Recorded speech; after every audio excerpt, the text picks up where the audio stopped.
Hello, hello, hello. It's Knits for Sanity and welcome to my channel. If you are new, I am so glad that you joined us today. And I would encourage you to consider subscribing to my channel if you like the content that you see. And everyone else, please like this video below. Thank you. All right, so today I am here with a post review of my December Advent calendar with AddMoreZest, the Zesty Advent for 2022. Perhaps you followed along with me throughout the entire month as I did a square a day, with a few exceptions between illness and some other craziness going on. I did have to combine a couple of days. But other than that, every day I came and I did one square with you. Well, now that the project is done and I have let it sit for a little bit so I could kind of think about it and look at it, I am back with my post review.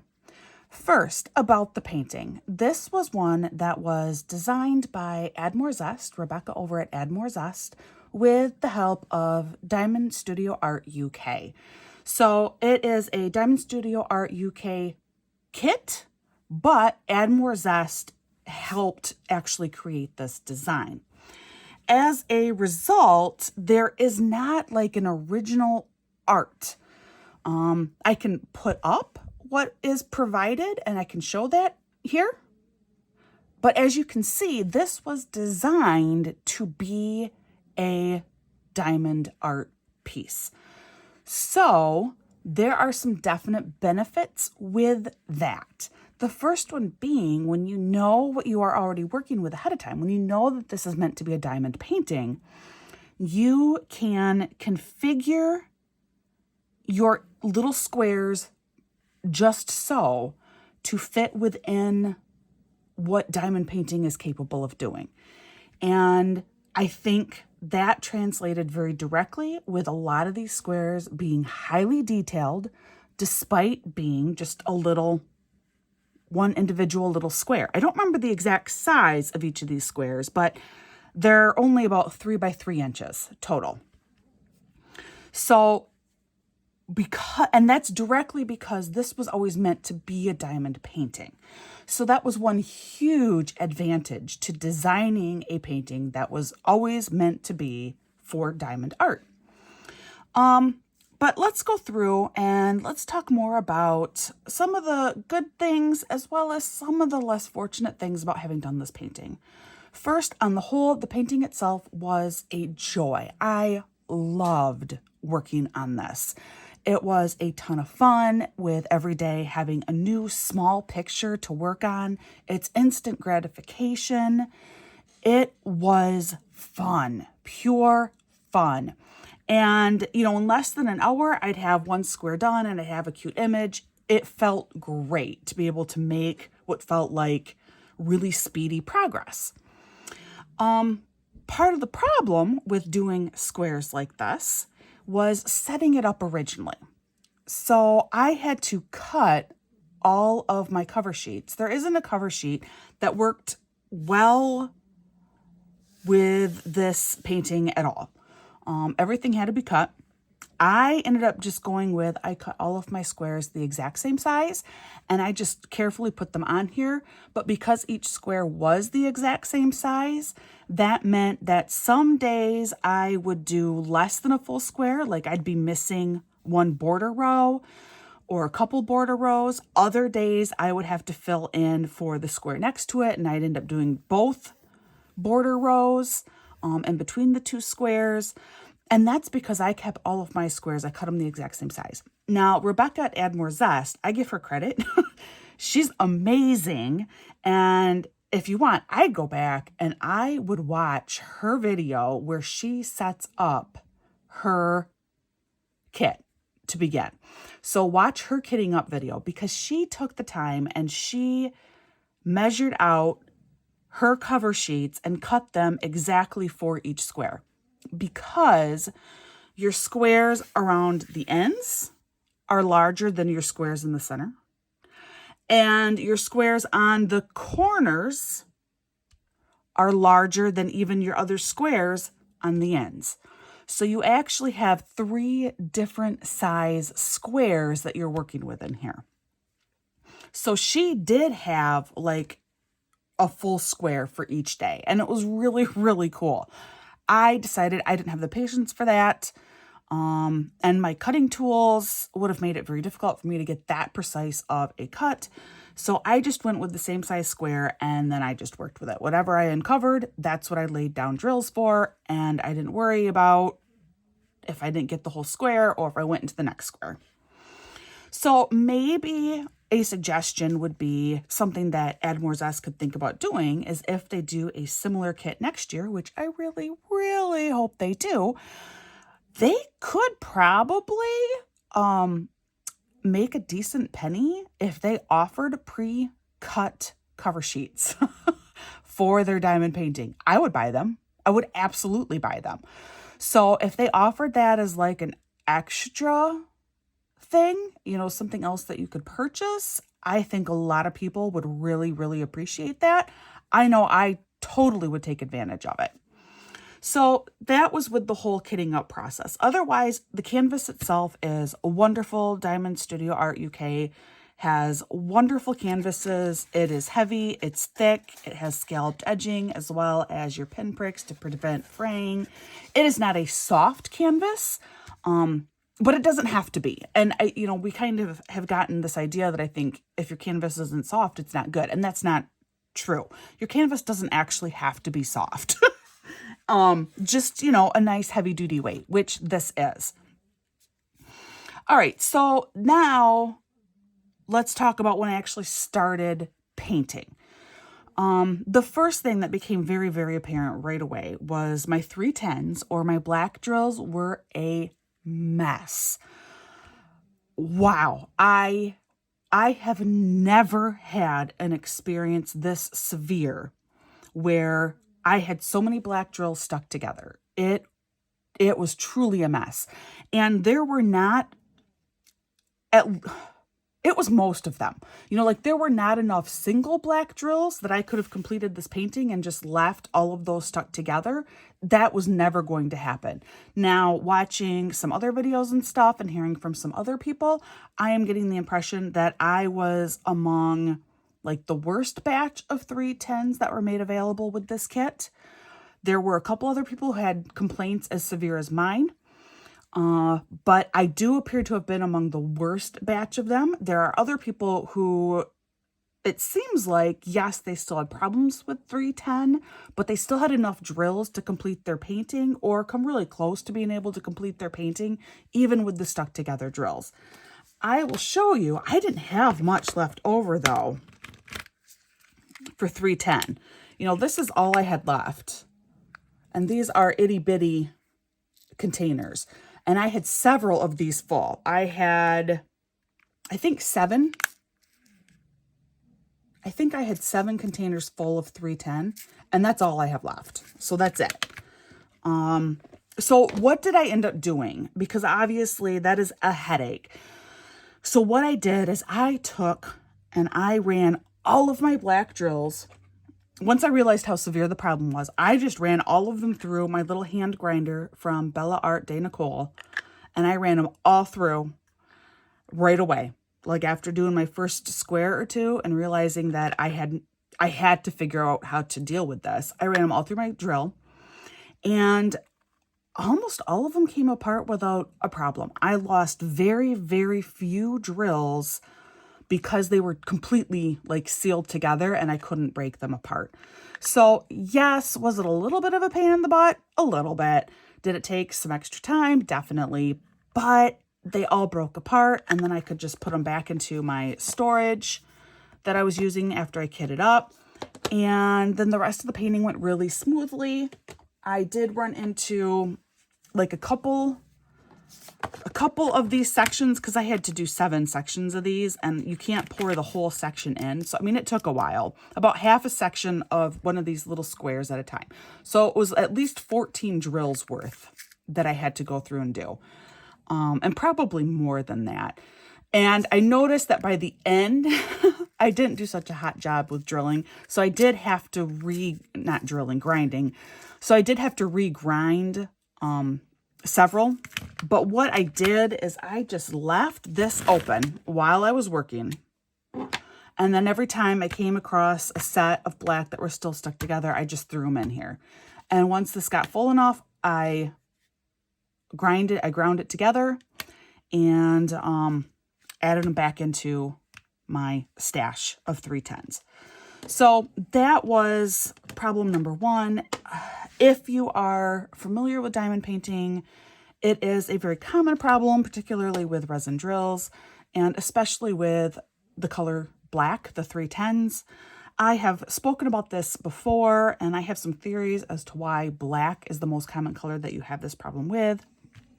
And it has to do with the whole cooling process of the drills. And I feel like black might retain heat longer, and therefore it takes longer to cool. And so they are more likely to be removed too quickly from their molds and hence getting stuck together. I don't know. I would have to go to a factory in China to observe.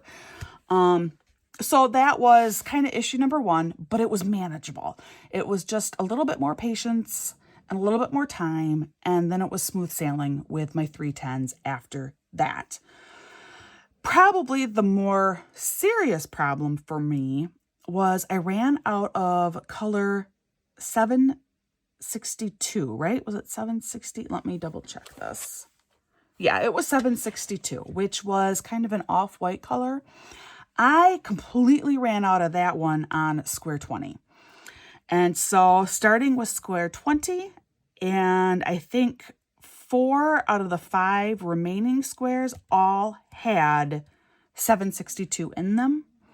And I just didn't have that anymore. Fortunately, there were enough of the 5200 or the white drills that I just replaced everything with white, which worked out okay. There were definitely instances like with square 22, it would have been really nice to have had some of that shading that the 762 would have provided on my polar bear. That is probably the most noticeable that I had. You know, like 24, there was a minor bit with the bird's hat, but I didn't feel like that was such a big deal. Same with 23. But square 22 really would have benefited from those 762 drills, as well as square 20 if I could have laid all of them down. Instead, I had to kind of replot with having probably 1/3 of the 762 drills available.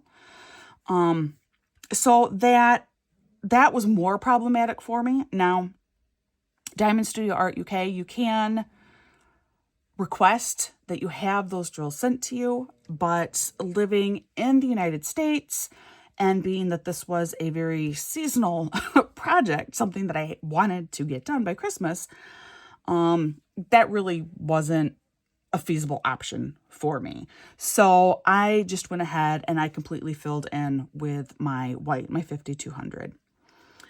So those are probably the only real complaints, if you can call them that, with the actual painting itself, with only one really being a real complaint, which is running out of 762. And again, though, this is what I have left of the 5200.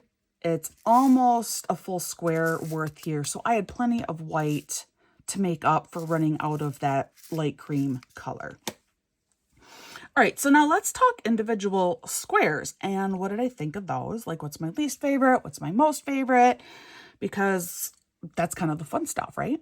So my least favorite square, hands down, is square 15.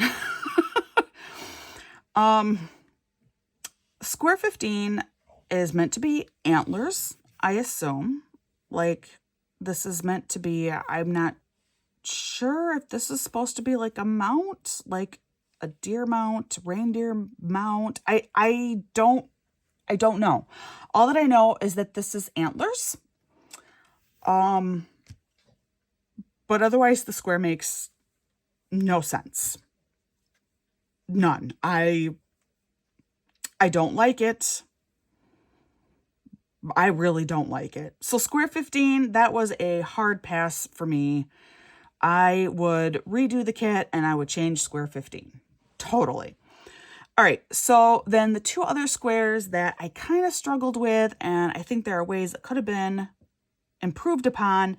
Square 14 14 is very, very flat looking to me because you use the same background color behind the lantern and then outside of the lantern. And so it just looks really, really flat. And given that so many of these other squares had amazing dimension despite their tiny, tiny size, I'll move it a little bit too. I'm sure it's still in camera view, but I really want to make sure that you see this. I feel like this could have been worked on a little bit and added a little bit more dimension there. Part of the problem is they went with so much blue to try and do the candle as well as this ribbon on top. And so it kind of all just blends together. And so it's very, very flat. It's a very flat square, but at least I know exactly what it is. It's, it's a hanging lantern with a candle in there, and there's some kind of a bow with like a holly type thing on top of it. So at least I know what this square is. So this one didn't bother me like 15. And then the last square that just kind of didn't really do it for me was square 18. This is not festive looking. I would maybe say it's harvest looking, like you have a straw, or like for us, like a corn husk wreath. But then you have a black bow. Like, I feel like you'd hang this in October and November in the States. It's not festive looking at all to me.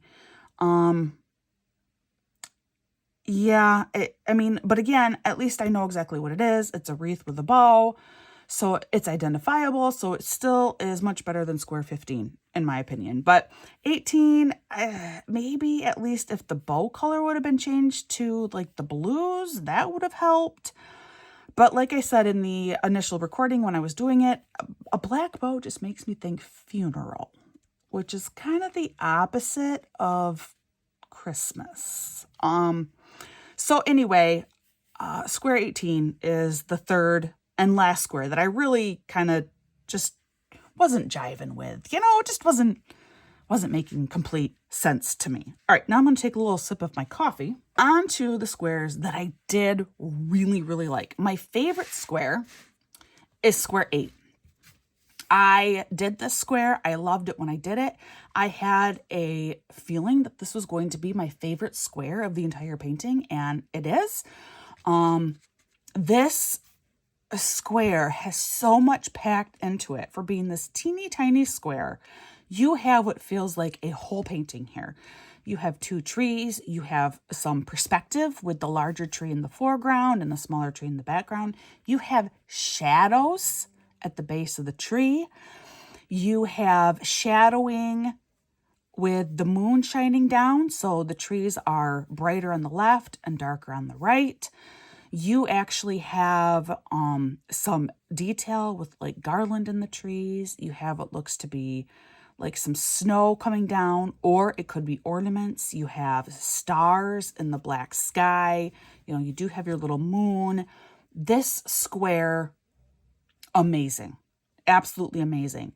And then because you're working with blue and black, the trees, even though these are blue drills, with the black, they do come across as kind of green looking. And that's just the effect of having blue and green next to each other like that, which you can see in square 17 a little bit as well. The tree is actually black, but because of having the blue drills right next to it, your mind is almost tricked into thinking that it could be green. Like just a quick passing looking at it, because you expect the tree to be green, and with the blue and the black like that, you can kind of fool your mind till you really look at it. So square 8, hands down, my absolute favorite square. I love it. This is amazing. I'm just excellent detail, phenomenal. Other squares that I did really enjoy. So square 10, I thought was super duper cute with this little penguin here. I didn't fully get this, like, I don't know if this is supposed to be like a garland or something hanging above his head. I didn't quite understand that part of it.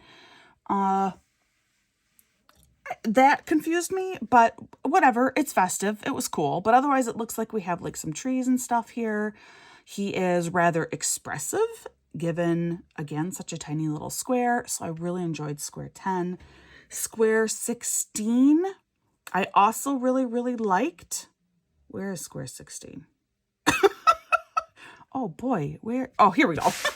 Oh, square 16 I really, really liked because this snowman is so animated. And again, much like square 8 next to it, it's like you have a full painting crammed into this one tiny square. He looks animated. He has movement. This is one where I did have plenty of, well, not plenty, but I had 762 drills left. And so you can kind of see that. You can see how he's a little bit darker on his right side, assuming that the sun must be on the left, shining down on him. And it does add some really great dimension. He is very animated looking with his pose. Just a great little square. Squares 19 and 20, I also really, really enjoyed. So square 19 is this owl up in the corner. I thought it was a pretty cute rendering of an owl. I am really partial to owls. I really love birds. I really loved all the bird squares on here quite a bit. Just because I really like birds. And I just thought he was super duper cute. And again, a little bit of shadowing underneath him. Just very, very sweet looking. And then square 20, even though I had to revise square 20 a little bit because I did run out of that 762 drill, I liked how this one came out. I liked the slightly eaten cookie or biscuit. I liked that you saw steam coming up above the cup of, to me, it really looks more like coffee or tea than hot chocolate. So I don't know that this is necessarily meant to be like Santa's plate. And in the UK, they don't necessarily leave hot cocoa and cookies or milk and cookies for Santa. So it probably is meant to be like a tea or coffee with biscuits. But I just thought this one ended up looking really pretty fun. I liked some of the design ideas with this one. And so I thought square 20 was pretty clever. And then square 5 right next to it was so close to making my top 5. So close. The only problem with square 5 that I had is it took me a hot minute to figure out that he's wearing a stocking cap and not the top of an eggshell. Which, that could just be me, but it really felt like he was, like, as I was doing it, I felt like, is this the top of an egg stuck on him? Like, did he just hatch? And it wasn't till it was done and I was looking at it from a distance and everything that I put together that, oh, he's wearing a stocking cap with a pom-pom on top. Okay, I get it now. So that is my favorite squares, as well as just my 3 kind of least favorite squares, with my really least favorite square being number 15. The AB use in this, the use of the Aurora Borealis drills, fantastic. Because every square had some ABs in it, the whole thing sparkles, but not to distraction, meaning you still see each individual painting and each individual square. Really, really well done with the AB drills. So, suggestions for next year. Well, I mentioned I think AddMoreZest could make a small killing if they had the time. Ha ha ha. That's the real problem here, is if they had the time to pre-cut cover sheets for an advent calendar and offer that as an additional purchase. Something else that I would consider is getting rid of square 15 entirely and just coming up with a new design for square 15. And I would do this again and use a different color scheme. I liked this color scheme because it was different. I would like to see this redone with a more traditional color scheme to it. So use your reds, your greens, your whites, browns, a little gold in there, and then maybe like some gray instead of blue. And then like sky could be a gray or white. That I would be very interested in seeing that done, is redo this with a different set of colors. And I think a Christmas scheme might be nice, or there are other possible schemes too that you could do. You could do like a bright color advent calendar, which would have like your pinks and your purples and your teals. So there are some other possibilities, but I think I personally would love to see a color scheme done, a Christmas color scheme done with this, like traditional. And I really think that's about it. Again, this advent calendar obviously is done and over and not available anymore, but I will link to AddMoreZest. She has a lovely shop, lovely products. I will link with Diamond Art Studio UK. They got a lot of awesome paintings over there as well. And yeah, I can't wait for next year. Let's put it that way. I loved doing this and I can't wait for next year. So, Rebecca, I hope you continue doing this. Thank you so much for joining me. This was a slightly longer post review than what I typically have, but I really wanted to go into detail because the painting is so detailed and it felt like this took up so much of my December. So I hope it was helpful for you. If it was, please consider liking this video. Please subscribe to my channel and feel free to share any of this content. If you have any comments about any of this, I'd love to know what your favorite square is. I'd love to hear it. Let me know in the comments below. Otherwise, as I always say, I hope you're having a wonderful day. Please practice kindness. You never know what anyone is going through, so just be kind. And I will see you again real soon.